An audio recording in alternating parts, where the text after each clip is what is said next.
I'm told it's getting worse.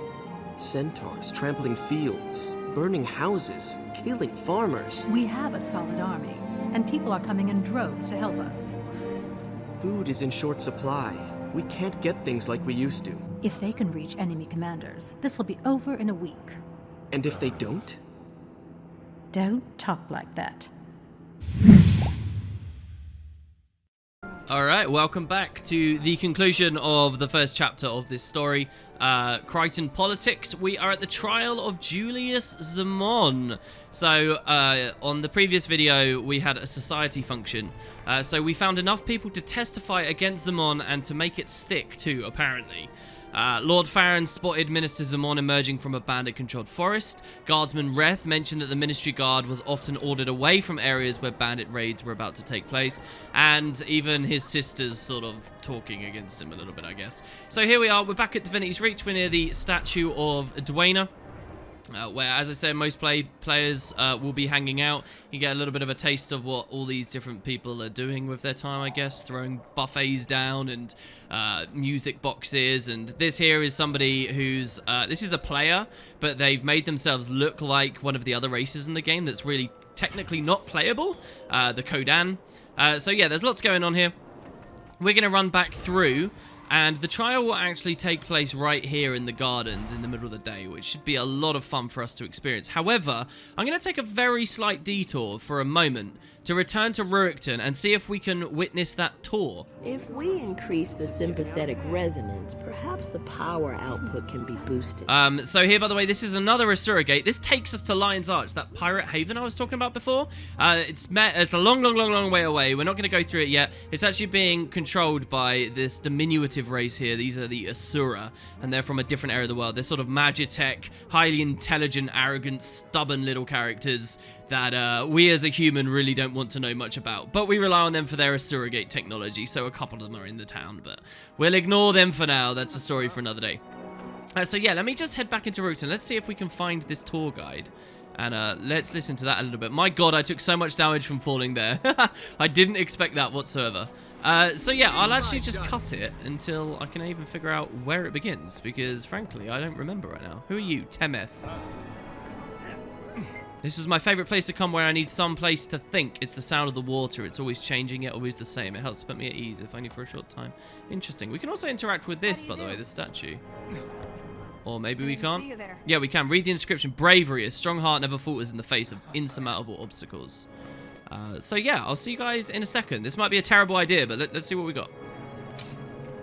Oh, by the way, also, I have actually changed our outfit. So there are several pieces of like early game gear. Some of it looks kind of necromancy, some of it looks kind of mesmery, and one of the sets is called Conjurer, right? So I'm guessing, so I made ourselves look like a conjurer. This is the Conjurer set. I also made our staff look a bit darker. This is like a darker sort of higher level looking staff now. It's not actually a different staff, but it just looks a little bit better. So yeah, we look a little bit more like an elementalist.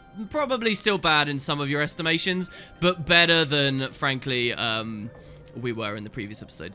Got a cool little house here. I don't know. This video could end up really long of me just exploring Rurickton and showing you all the little cubby holes and stuff, so maybe it is a bad idea. Screw it. Yeah, let's just go do the story. That's what this is supposed to be about at the end of the day, so let's go do the story. Let's kick it off. So this is it. The trial of Julius Zamon is going to take place up in that minister's area I showed you all before. So yeah, people are preparing. They're walking in. They're getting ready for this. This gate here, by the way, that we walked through a second ago is closed. It's quite rare to see this, so... Halt, citizen. Ministers only beyond this. Really? But that's back towards where we were a second ago. How very rude of you. Alright, fine. So let's run up here. Nice and quick with the benefit of our swiftness. And looking back at the garden, this is where the trial will take place.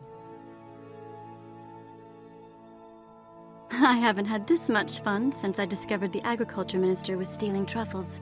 I remember that blustery old fool. He swore that his pet pig had dug them up by accident. The tricky part was telling him from his pig. Now then, my young friend, are you ready to present the case? I've gone over everything a dozen times. Unless something goes horribly wrong, we'll get our man. At this rate, Queen Jenna's guaranteed to notice you. If nothing else, I'll make sure your name reaches her ears. Minister Codicus is waiting. Signal him when you're ready. Good luck. And may Lissa bless you with unparalleled eloquence. So she follows Lissa. That's very cool. Servant of the crown, but if Zaman gets off, I'm here to take matters into my own hands. Also, Logan sounds a bit peeved. I hate to take us out of the moment here, guys, a little bit. So recently, I moved my PC to a different place, right? So I'm now near like some big glass doors, right? And I can see outside. And it's so strange because during this cutscene, I mean, it's early spring right now. 2 cats that my neighbors presumably have are prowling around one another, not feet from me. They look like they're about to get... One of them's looking at me right now. I need to take a picture of this cat. I'll show you this cat, shall I, guys? In the footage here. I think it's noticed me. I think it's listening to me LP here. Amazing. Alright, okay. Well, anyway, yeah, so, sorry. Right, yes, the trials of Julius Zamon. Tyria. Right, this is a thing. Okay, so, what we got? Lots of villagers around. I would have thought the entire Zaman family would be here. His mother is bedridden, though I did see Lady Madeline. Okay, we've got Reth, who agreed to testify. He says, I hope you can pull this off. Talking to you has already cost me my job. If Zamon goes free, it will cost me a lot more. Just tell the truth and Zamon won't be able to do any more damage. Okay. I mean, I'm not sure how much dirt we've really got on the guy. Here we got this big Norn that we've seen snooping around a bit. Zamon himself, do you want to speak to us? He says, you're a fool, you know. You'll never convict me. I'm as innocent as a babe in arms.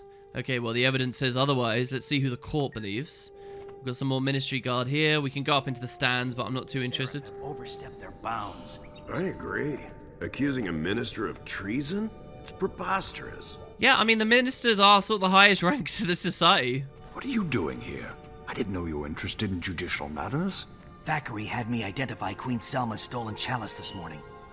I'm curious about its relevance in this trial. So whatever Thackeray's doing, if we'd chosen the other option to do with the manor, we might have figured that out, and we might know what's going on. It's good to see you, Corone, though. If you get a conviction today, does that mean I get my chalice back? The Seraph's evidence room is no place for my family's most treasured heirloom. That's up to the courts, my lord, but I expect so. Farron, don't you worry one bit. When it's my turn to testify, I'll make your case for you. It's going to be monumental. So you feel ready then? I'm more than ready. Zamon sent me one of his sock puppets to try and bribe me away. I don't think he realizes how rich I actually am. The nerve, you turned him away? Of course, the big stinky puppet tried to intimidate me, but I demonstrated my dexterity with the blade and he went running back to Papa. Ladies will do anything for a hero, if you know what I mean. He's like this universe's Batman. Seriously, all the money he's got, he could do anything he wants. Okay, so Farron, that's fine. And yeah, I think that's pretty much everyone. Oh, actually, mind you, we've got Anise. You look calm, but I can tell you're worried, she says. Don't be. You've done all the necessary preparation and the facts are on our side. The case is yours to win. Thanks for the vote of confidence, Countess. Now I just have to win it. And we get Thackeray himself. Proving Zamon's guilt won't be easy, but I have every confidence in you. Now get out there and convict that maggot. All right, let's see what we got. So the minister presiding over this is... Halt, citizen. Ministers only beyond. Is Cordicus. Sorry, I just wanted to show the kind people. So this bald guy up here, he's, you know, you do not mess with this man. He is the big dog right now. Okay, so let's see what we got. Judicial scribe. Hi, my friend. Do you know she's blindfolded? As a follower and seeker of the truth, as you would want a judge to be, she presumably cares and follows the teachings and practices of goddess Cormir, who herself was blinded in life, which might be why you see this blindfold here. I have some questions. She says, I'm here to answer any and all questions, ask away. So what's expected of me during this trial? It's your job as prosecutor to present enough evidence to prove the defendant's guilt beyond a shadow of a doubt. You should also behave with respect towards the court's time, authority, and wisdom. What will happen if he gets convicted? Well, the head of the Judiciary Council determines the means and timing of the punishment. In today's case, it's Legate Minister Cordicus who will be presiding. And finally, what happens if he's acquitted? Well, then he goes free, of course, and the evidence presented today can never be used against him again. Also, those making the false accusation will be charged with slander. So we get charged for this. Kind of a terrible court system already. And we can never use the old evidence again? Alright, well, so here we go. I am ready to present my case against Zamon and start the trial.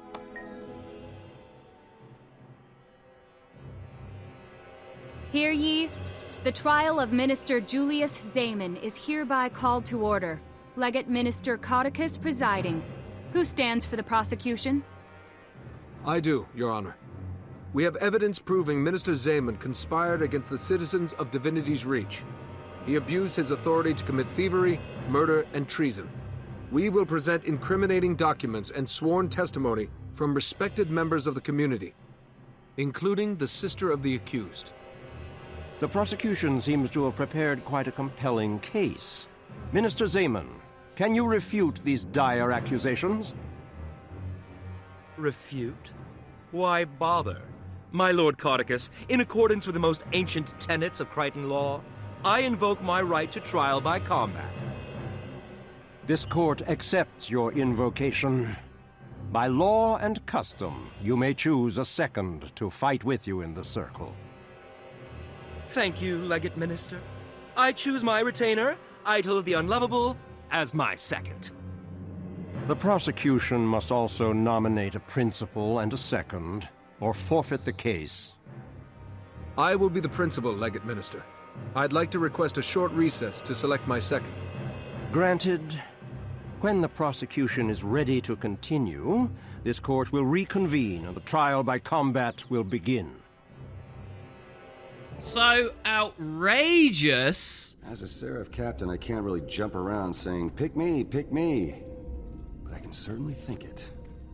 I can't believe this. So basically what happens here is this is one of the most, he says the most ancient tenets of Crichton law. Nobody does this. So somehow, Zamon realizes that he doesn't even need to defend himself if he can just fight us. Which is outrageous. But we sort of have to be forced into this now. So instead of doing some interesting thing where we present our shoddy evidence, we actually get to just sort of fight our way through. Which does not paint the Crichtons as very civilized, but I think the idea is it's supposed to be quite a rare situation and thing that we're watching here. So that's all well and good. So we get to choose who our second is. It's going to be a 2v2, basically. Let's speak to the scribe. May Cormir enlighten you. The scribe just wants to know who we're going to pick. So let's review our options, Zoe. Shall we? We've got Ministry Guard Reth, who could fight with us. He says, if you need a backup, I'm your man. I'd rough up a crooked noble and general principal, but with Zaman, it's personal. He seriously needs a beating. Okay, I agree, but I haven't decided yet. I'll let you know when I do. So that's one person we can pick. We could pick Farron, who's already been on a couple of adventures with us. Ready for action, old friend? And just let me add that I'm truly flattered you're even considering me as your second. Let me at him. I'm at the top of my game. Glad to know you're willing and able. I'll let you know when I'm ready to decide. We could pick Anise as our second. Surely not. She says, trial by combat? Who would have thought it? I'm surprised Zamon even knows it's an option. There hasn't been one in over 50 years. Or at least that's what I've been told. It's interesting. She says that like she knows that there's not been one in over 50 years. Well, so then we ought to make this as memorable as possible. Interested? You're thinking of choosing me? Delicious. I would certainly catch Zaman and his attack off guard. By all means, yes. Excellent. I'll let you know. So she'd be really interesting to see fight. Or we've got Logan. Good to see you. I'm ready to go if you need me, he says. There's nothing I'd like to see better than personally dish out some of the punishment he deserves. I'd love to have you beside me, Captain, but I need more time. So, by the way, just a thing about targeting in this game. If we click a random character, okay, like here, you'll see their face up here, and it's not, like, encircled by anything. This just means this is a regular entity in the world. Sometimes really difficult creatures are called veterans, and they'll get like a bronze ring around them. So this guy, Idol the Unlovable, this is a veteran character, so should be a bit more dangerous. Then there's champions. When they get the gold ring, a champion is extremely dangerous, okay? And a very, very, very rare designation. You'll notice that for this purpose right now, Anise is a champion as well. But super important and difficult things to fight are legendary, and the only legendary one here is Logan Thackeray, who, as I've told you in a previous video, is actually a very renowned hero and probably the best fighter of them all. Maybe Anise is a better fighter. They fight in different ways, though. So I'm actually going to pick Thackeray here. We're going to go with Thackeray. Because I don't know Reth well enough. We've only just met him. I don't really care about him. Farron we already did a bit of fighting with, and he's a bit of a buffoon. It would come down to these two. We're going to go Captain Thackeray.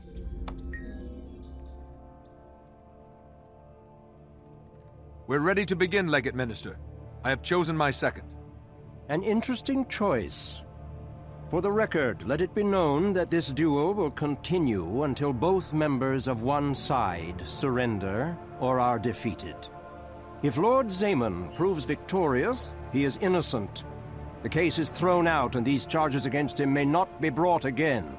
If you win, then Zaman is found guilty of this crime. I understand. When you're in position, the trial by combat shall proceed. Good luck to you all. May justice prevail. So some very Game of Thronesy feeling stuff going on here, obviously. So we get to fight Zaman, whose name I'll finally pronounce right before the end here. So the fight begins. Logan, you ready, buddy? Should we try and give him some might, maybe? Let's see if we can do that. So, to give him might at the start of this fight, I'll use the Ice Spike and then the Fire Field. And we've given him might. And now we go for the fight. Let's be done with it.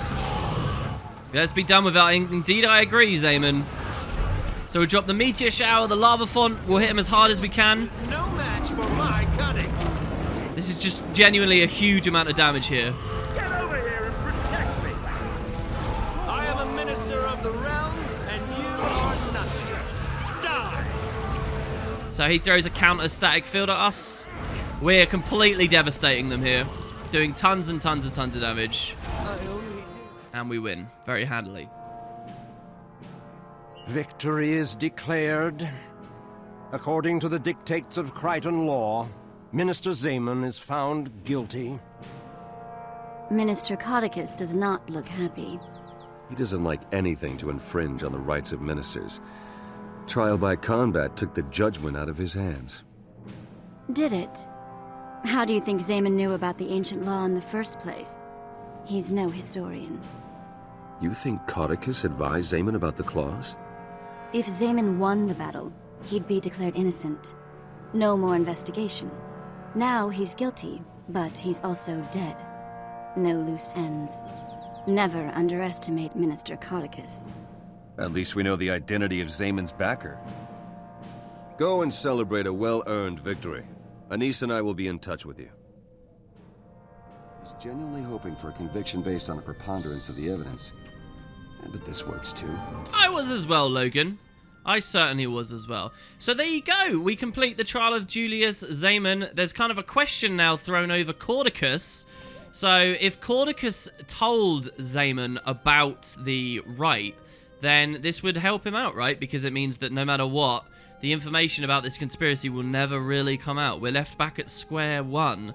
Who is funding the bandits? Why? What's their motivation? Why do they seek to undermine the Queen? Who is it that has a lot of money and power that is trying to undermine the Queen?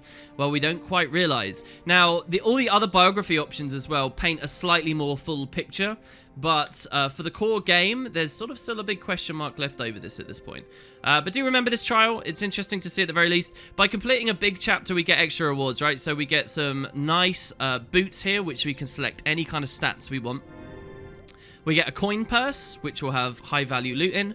We get a letter from Logan, who says, "We never would have discovered the depths of Zamon's treachery without you. You've made me, the Seraph, and Kryta very proud." And we get 50 luck. And we also get a Black Lion chest key. All done.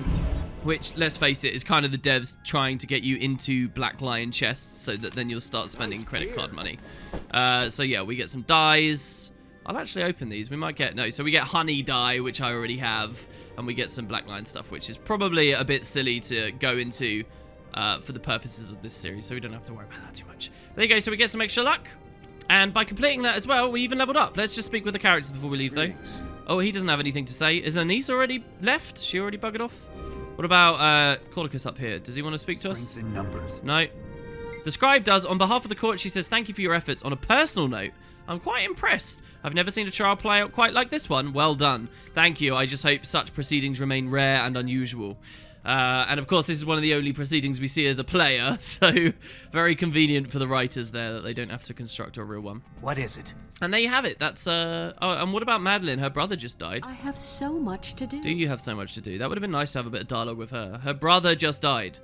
So yeah, let's leave the instance. From that Black Lion key there, by the way, we got a ton of money. We just got an item worth 30 silver, so we can really start not worrying about waypoints or any of those kind of fees now already. We're still very low on karma, but aside from that, things should be getting a lot easier for us. So let's walk on through. You'll notice that, again, on the top right, there is nothing that the game is telling us to do right now, and that's because now that we've finished Chapter 1, we've got to hit level 20. So there we go. Look at all this. Look, 40 silver we just got there. Straight up. So we now have 46 silver just from that one Black Lion key. It's because the game is waiting for us to get to level 20. We're now level 13. And what do we unlock here? We got even more hero points. The game teaches us about conditions. So, conditions are negative status effects that players and creatures use. They include damaging conditions like bleeding, burning, confusion, poison, and torment, movement impairing conditions like cripple, chill, and immobilize, debilitation conditions like blinds, weakness, vulnerabilities, slows, and disabling conditions like fears and taunts. Certain skills can remove these effects from you and your allies, which I've already talked to you guys about a little bit here. They also teach us at this point about daily achievements. So every day the game will give you some pretty easy objectives. If you do them, you can get easy gold. It's just some way to have a varied experience each time you log in every day. And for completing dailies, you get laurels as well. Laurels are a currency earned through daily login rewards. They can be spent at laurel merchants in major cities. I'm not going to take you to a laurel merchant. There's no point really. But they give you like boosters and stuff if you really care about that, which I personally don't. So there you have it. That's some extra stuff. And I guess now what we will do is move on with our exploration. So Queensdale as a map, we've explored about a third of it now, which is kind of cool. Not even really a third of it. We've barely explored any of Queensdale, let's face it. But it's content for level 1 to 15. So we can run around this map and do all kinds of things. There's a big boss that you can fight in an ancient swamp here. But because the next campaign story is level 20 stuff, we're actually going to quite quickly move out of Queensdale and start going even further south. So we're going on a real adventure now to a new place called the Kessex Hills. And that's what I'm going to do here with you guys first and foremost. So we'll return to the Skaver waypoint. And from here, let's take one of the roads. Let's hit the roads and do a bit of exploring. And again, you're not going to see me very slowly playing through a lot of this, doing all the hearts, doing all the events, speaking to all the NPCs. So here there's an event to do with scale eggs. So across the lake here, we've got some scale that we can fight. Remember, we do have underwater capabilities now. So if we swim down, look at all these skills, all these trident skills. There's another 15 skills for me to talk to you about. I won't worry about that just yet. We'll just sort of spam them and kill things very quickly here. But there's a lot of interesting new abilities that we get here. Remember, we still don't even have Earth attunement just yet. So yeah, we got all these scale. I'll run over here. We'll throw some attacks at these. And you see these eggs? These guys, this chef over here wants to like make a giant scale omelet or something. So we'll help him make an omelet. And this is pretty easy experience for us. Again, I'm not really seeking to level or anything right now either, because I'll just use tomes. We want the gold. Can we pick up the gold, please? Why can't I claim any gold? That's very strange. Alright, well, there's an egg there. So we'll grab as many eggs as we can. We can pull them straight out the nests. We can kill them and get eggs from their cold, dead bodies. They actually hit us really hard here, by the way. So these are level 7 enemies. These guys probably hit us harder than any of the actual main campaign stuff has so far. I don't know really what that says about the personal story right now. Is running low. Time to collect some more. So there you go, Lord Beetlestone. This is the Cordicus. That's Cordicus Beetlestone, the guy we met in the instance a second ago. This guy is his chef. And he's running low on his stocks of eggs. So we just grabbed tons of eggs here. Let's see if this is enough to satisfy him. Welcome. He says, oh my, the chef will send me off if I don't return with enough scale eggs for Lord Beetlestone's meal. But scale are such vicious little blighters. Can you help me? We can say, yeah, we got some eggs. I've got more than enough eggs to whip up a most scrumptious concoction. And there you go. So the game gives it a timer for other people to hand in their eggs. Thank you, my good citizens. This should satisfy the great lord. And voila, we're done. That was a great batch of poached eggs. I'll have to make some more when I have extra eggs again. And we can even use them as a vendor now, which we've just unlocked, to learn a recipe on how to cook our own eggs. Eggs Beetle Done, it's called. Obviously, I play on Eggs Benedict there. So yeah, that's pretty nice. Eat my dust! I'm going to give myself a bit more swiftness. We're going to get charging along. So we'll go towards this swamp here. This area of the world is known as God's Lost Swamp.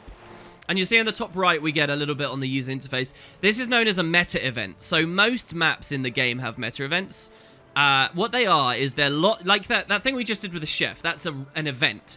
If you imagine that event then chained into another event where he tries to give the omelets, the eggs Benedict to someone, and then something bad happens there, and then that chains into another and chains into another. If there were like 6 or 7 events that all chained into one big story with various branches in one consolidated location in the world, if they had that going on, they would probably just tie them all together into what's called a meta event. So meta events are big stories that are told in the open world. Big stories. And there is one here in this swamp. The swamp down there. It's called Secrets in the Swamp. Right now, nothing's going on. It just says the swamp lies dormant. But if we hang out here long enough, and I'm talking in the order of like hours, real time, we might finally find something very special and rare and exciting happen. Where creatures from the underworld start trying to break into Tyria. And you get this huge story that ends with a massive epic boss encounter against a great shadowy beast. That's kind of more of like a side story. All of the meta events really are side adventures. So you're unlikely to see too many of them here on my series. But who knows, maybe one day I'll do a series dedicated to just telling a story in the open world as well. But it's just such a huge prospect because like there's multiple meta events on every map. Anyway, so here's a monastery. Do you remember way back in like episode 1, we spoke to a priest and they said, oh, there's other followers of the gods. Some of them are at a monastery. This is it, the Elven Monastery. We're here. The citizens of Beetleton are harried by the constant threat of centaur attacks. Many have moved to the city to avoid being captured by centaurs, who take their captives to a prison camp in the eastern hills. Tunwatch does what it can, but even the Seraph can be defeated. So we kind of get a choice now of where we want to go. We could help people at this monastery, obviously for experience and things. We can choose to go south through the swamp, or we can choose to go north and visit Beetleton itself, which is what I really want to do. I want to visit Beetleton because there's lots of interesting NPCs and fun things for us to see there. So we're going out into open fields here a little bit. If you bear with me, I do know where I'm going. We're near a road, actually. We'll just move back onto it.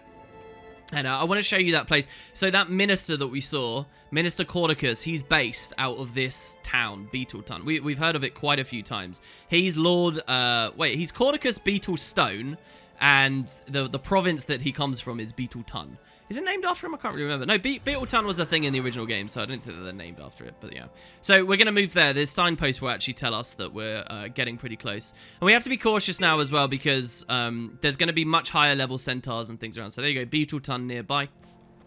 Seraph patrolling these roads. There's events that can happen here as well. There are mowers that can charge. There's like an Asura nearby who tries to train mower. Here we've got some players charging around on their mounts.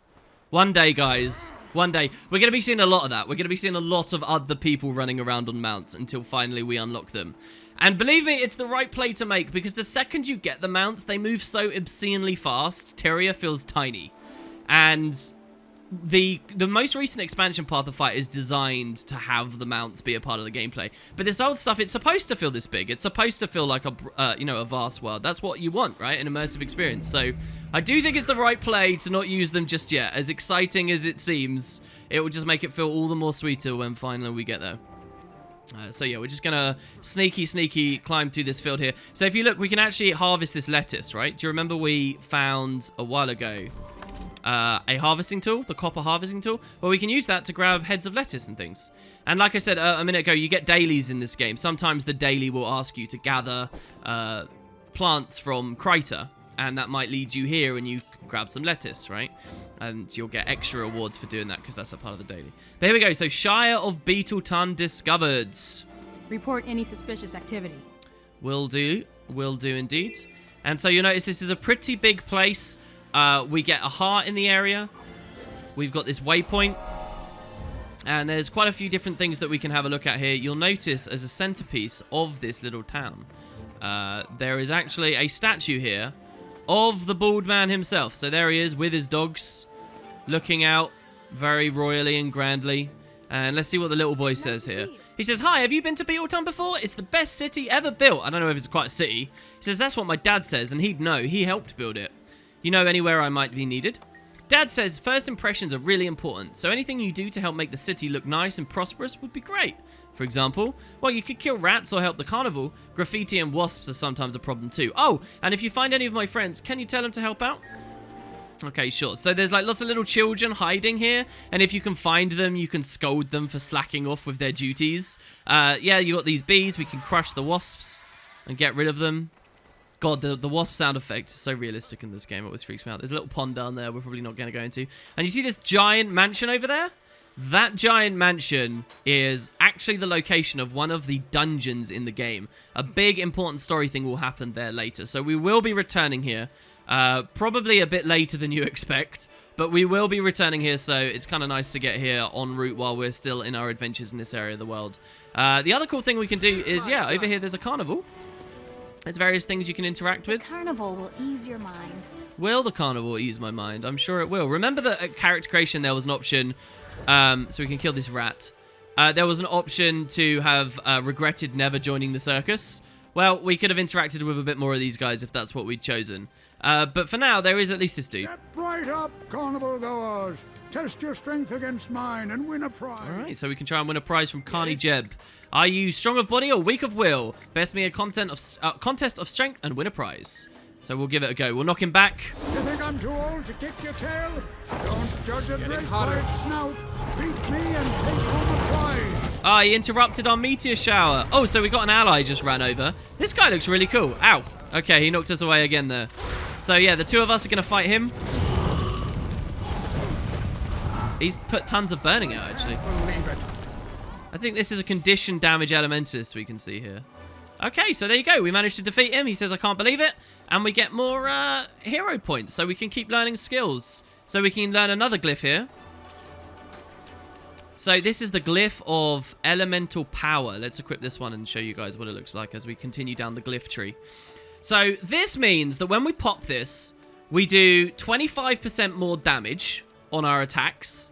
It also means that our attacks inflict conditions. So if we prop it in fire attunement, our lava font starts burning. Normally it doesn't burn, but with this glyph, it starts burning for the next 5 strikes. It will also break a stun, so if we get interrupted by someone, we can pop this glyph to immediately get back on our feet. So that's pretty nice.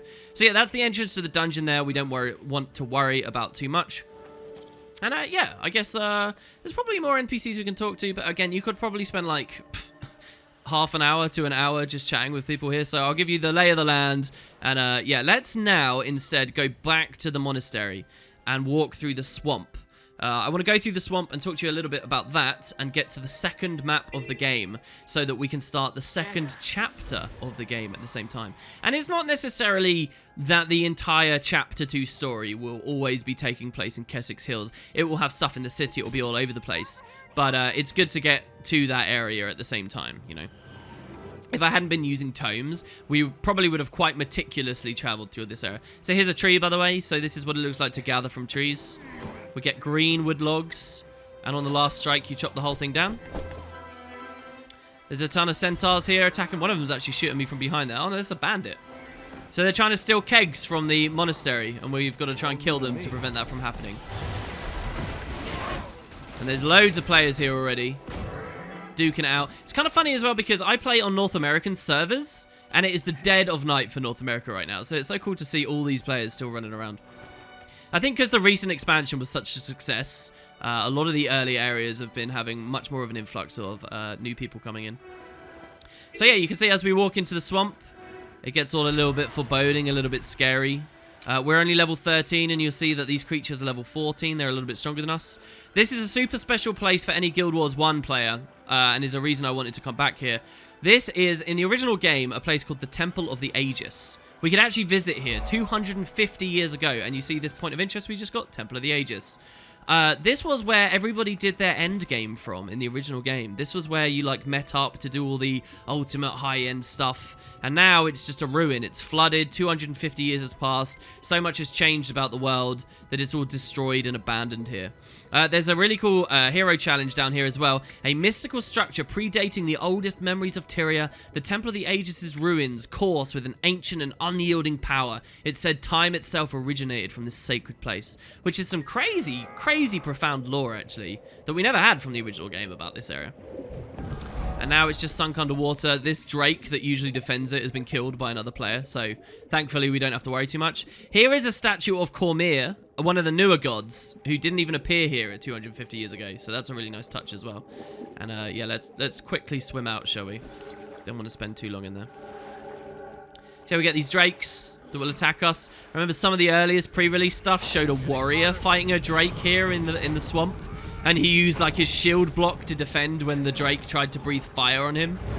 This drake's not even trying, a bit of a derpy drake there. And so yeah, this is the swamp. This is the location of a big world boss, the end of that meta event chain.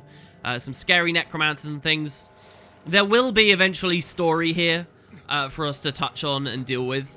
But not for a long while. Not until stuff relating to the more recent expansions that will bring us back here with mysteries that should appear in the swamp.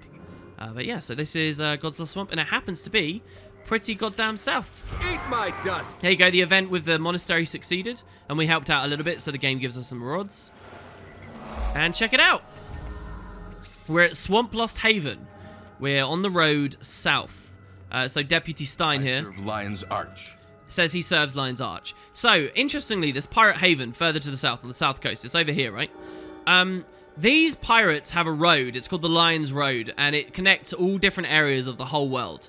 It connects it across vast different distances, and dotted on these roads, the Lion's Road, are these havens, and they man them. Okay, so this is not Seraph, this is a guy of the Lion Guard from Lion's Arch. He says, "It's a dark day, my friend, our ale stock has been depleted. What do you do here? I'm a deputy, second in command to Sheriff Mikhail over there. You mentioned something about beer? We got our ale from the monastery. It's absolutely divine. There's a lot of dangerous territory between us and them, but Brenda's made it through us for this time." Funny enough, that event where they were stealing the kegs, that then actually changed into an escort. So there are players on the map coming here right now, escorting a Dolyak to give these people alcohol, which is kind of funny. We could have gone with them, but it would have been just a much slower journey. So you get lots of Lion Guard here, right?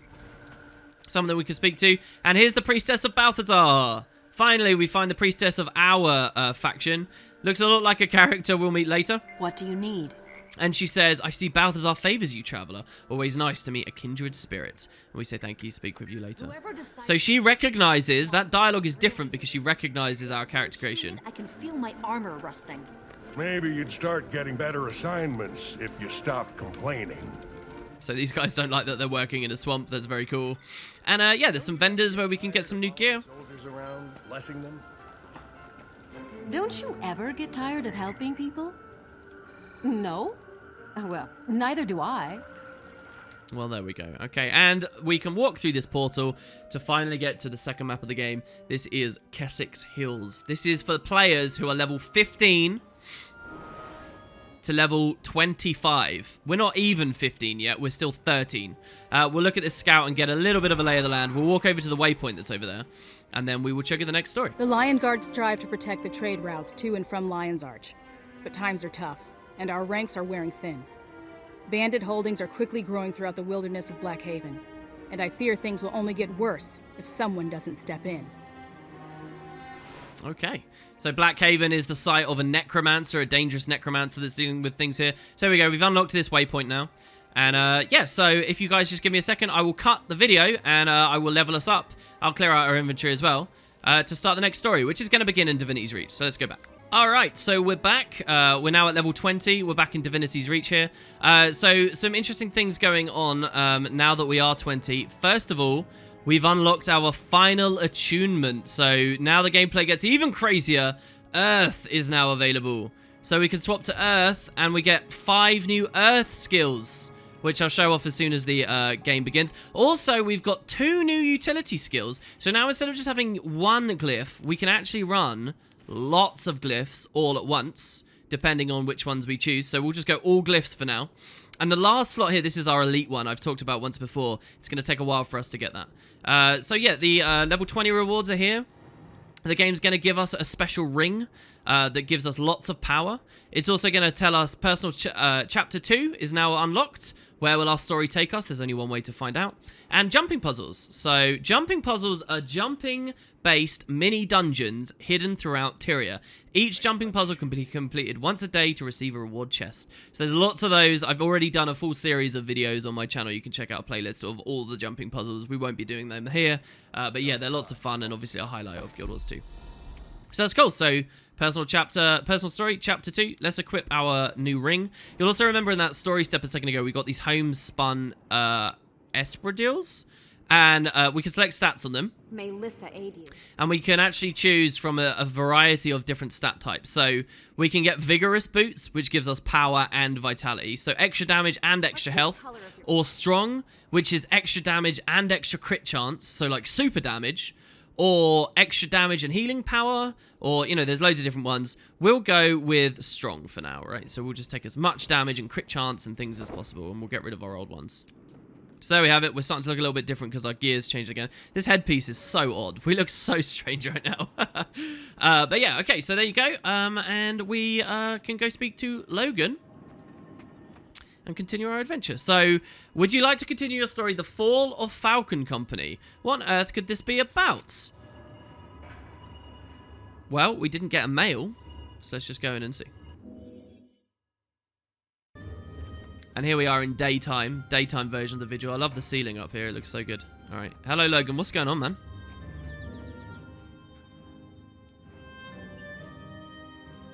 Good to see you again, my friend. You have excellent timing. Have you ever heard of Falcon Company? Falcon Company? Of course I have. One of the most decorated units of Seraph, wiped out by a centaur ambush.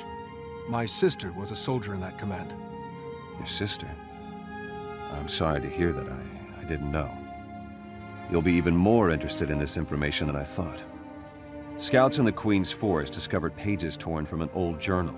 They were apparently written by Willem Harrington, a member of Falcon Company.